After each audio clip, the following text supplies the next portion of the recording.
Dans cette vidéo, nous allons apprendre à calculer les coordonnées du milieu d'un segment. Et on nous demande ici, justement, de calculer les coordonnées du milieu M du segment AB dans deux situations différentes. Dans la première, on nous dit que A a pour coordonnées 8, moins 3 et B a pour coordonnées 2, 1. Et bien, pour effectuer les calculs, on possède une formule qui nous permet de calculer les coordonnées du milieu d'un segment. Cette formule nous dit dans le cas général que si A a pour coordonnées XA, YA et B a pour coordonnées XB, YB, eh bien les coordonnées du milieu M du segment AB sont XA plus XB le tout sur 2, YA plus YB le tout sur 2. Eh bien, appliquons cette formule dans la première situation. Alors, on a gardé les mêmes notations que dans la propriété, puisque les noms des points sont les mêmes. Donc, xm abscisse du point M égale xa plus xb, le tout sur 2. On applique à notre situation. xa est donc l'abscisse de A, qui vaut 8. Donc, à la place de xa, je peux écrire 8. xb, qui est l'abscisse de B, vaut 2. Donc, à la place de xb, je peux mettre 2. Ce qui nous donne 8 plus 2, le tout sur 2. 8 plus 2, 10, divisé par 2, soit 5. Passons à l'ordonnée du milieu M, qui est donc égale à YA plus YB, le tout sur 2.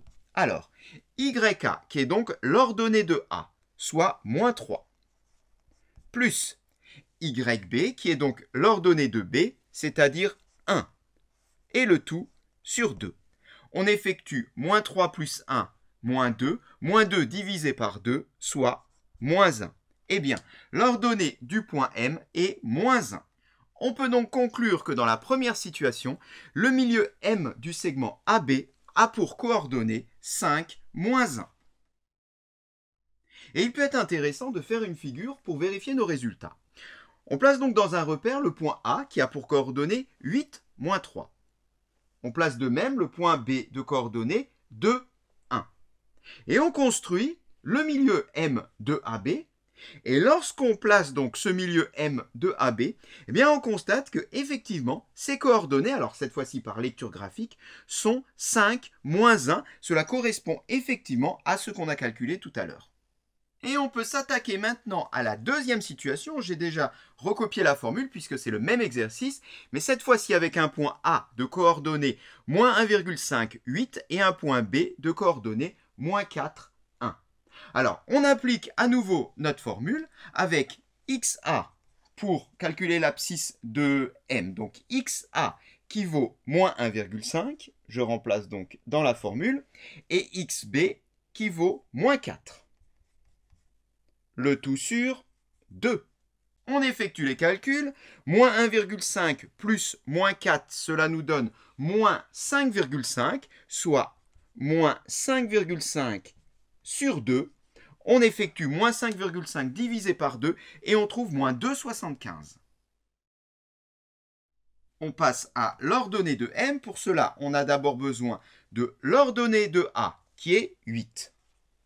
De l'ordonnée de B qui est 1. On divise tout ça par 2, ce qui nous donne 8 plus 1, 9. 9 divisé par 2, 4,5. Eh bien, on a les coordonnées de notre point M dans cette deuxième situation. Elles sont égales à moins 2,75, 4,5. On peut aborder la deuxième question où l'on considère maintenant 4 points A, B, C et D et leurs coordonnées respectives. La question ici est de savoir si ABCD, si le quadrilatère ABCD est un parallélogramme. Et pour cela, eh bien, on va déjà commencer par faire une figure pour au moins conjecturer la réponse et voir si effectivement c'est vrai ou ça ne l'est pas. Et quand on place donc nos 4 points ABCD dans un repère et qu'on trace le quadrilatère formé par ces 4 points, eh bien on s'aperçoit qu'effectivement ABCD semble être un parallélogramme. La question devient maintenant, oui, mais pourquoi? Est-ce qu'on peut le démontrer? Alors, bien évidemment, on va le démontrer, et pour cela, on va s'appuyer sur une propriété du parallélogramme qui nous dit que un quadrilatère dont les diagonales se coupent en leur milieu est un parallélogramme. Ce qui reviendrait donc à prouver ici que ABCD à ces diagonales qui se coupent en leur milieu? Et si oui, quel est ce milieu? Eh bien là encore, on peut s'appuyer sur la figure pour au moins lire déjà, avec la précision qu'on peut avoir lorsqu'on fait une lecture graphique, mais lire au moins les coordonnées de ce milieu. Et on a envie de penser, comme ça, en observant la figure, que ce milieu aurait pour coordonnées moins 1,5, 1,5. Eh bien, effectivement, ce quadrilatère est un parallélogramme, à condition que le milieu de BD est également le milieu de AC. Eh bien, on va tout simplement calculer les coordonnées du milieu de ces deux segments et vérifier que ces milieux ont les mêmes coordonnées. Commençons donc par calculer les coordonnées du milieu de AC. Et on lui donne un nom à ce milieu, on va l'appeler N, N donc milieu du segment AC. On va donc appliquer une nouvelle fois les formules qui nous permettent de calculer les coordonnées d'un milieu.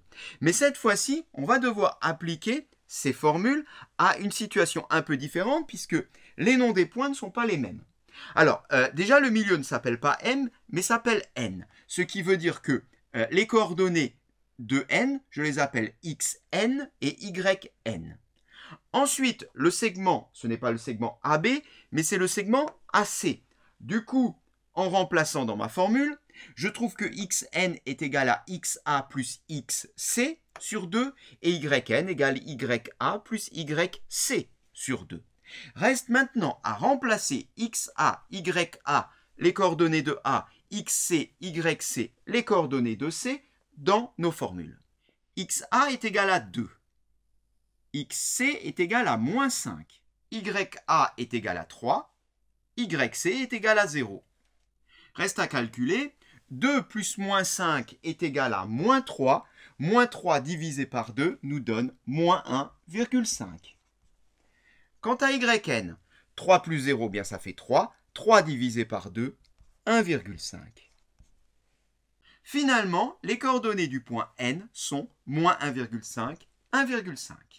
Pour l'instant, ça s'annonce plutôt bien puisque c'est ce qu'on avait conjecturé sur la figure, moins 1,5, 1,5. Mais pour s'assurer que le quadrilatère est bien un parallélogramme, il faudrait encore vérifier par calcul que le milieu de BD a également ses coordonnées. Alors, calculons les coordonnées du milieu de BD. Et on applique une dernière fois les formules du milieu. Cette fois-ci, pour P, ça sera donc les coordonnées XP et YP. Pour la première, elle sera égale à XB plus XD sur 2, puisque le milieu de BD. Et pour la deuxième, ça sera YB plus YD sur 2, pour les mêmes raisons. Remplaçons maintenant les coordonnées successives. On commence par XB. L'abscisse de B est 3. XD, l'abscisse de D est moins 6. Passons aux ordonnées. L'ordonnée de B est moins 1 et l'ordonnée de D est 4. On peut effectuer les calculs. 3 plus moins 6 nous donne moins 3. Moins 3 divisé par 2, moins 1,5.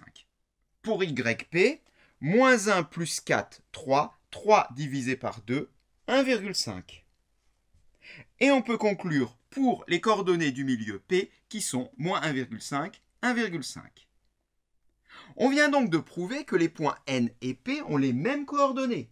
Donc s'ils ont les mêmes coordonnées, nécessairement ces deux points sont confondus. Et si les milieux sont confondus, ça veut donc dire que les diagonales de notre quadrilatère ont le même milieu. Conclusion, comme la propriété nous le rappelle, lorsqu'on a un quadrilatère qui a les diagonales qui ont le même milieu, ce quadrilatère s'appelle un parallélogramme. Merci d'avoir regardé cette vidéo et à bientôt.